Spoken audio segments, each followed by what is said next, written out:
Hey, it's Sandy Weiner from lastfirstdate.com, and I have a question from one of my readers. Rachel has been listening to my podcast, Last First Date Radio, and she says she's learned a lot about dating, but she has one problem that keeps coming up and she would like my help. Here's what Rachel had to say. I have been on several dates and/or started relationships with men who I later found out were in the closet or gay. Actually, the warning signs were there when I first met these men, but I tried to dismiss them in my mind because how can you be 100% sure?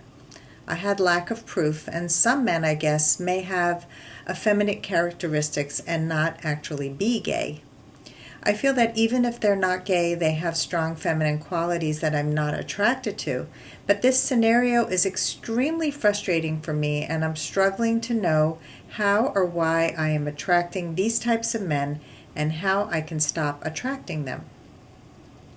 So I've thought about this a lot, Rachel, and I think that one of the issues is that you may be bringing a lot of masculine energy to your dating, and this is pretty common for strong, successful women. We show up by starting out, the guy calls and he wants to plan the date, and he says, I'd love to take you to Giorgio's Italian restaurant, and you say, oh, I don't really like Italian. Can we go to blah, blah, blah instead?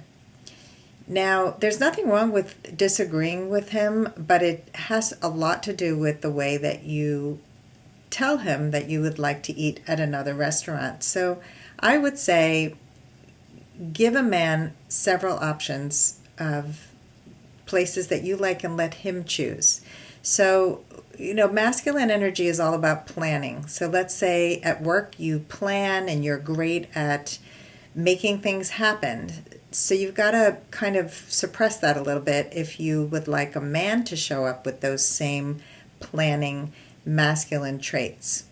Another thing that women tend to do is they tend to strategize for men. That's something that you may do at work, and it's not a great thing to do in dating when you're first getting to know a man and you want him to show up with his masculine energy. So what that could look like is you hear he has an issue and you start taking care of his problems.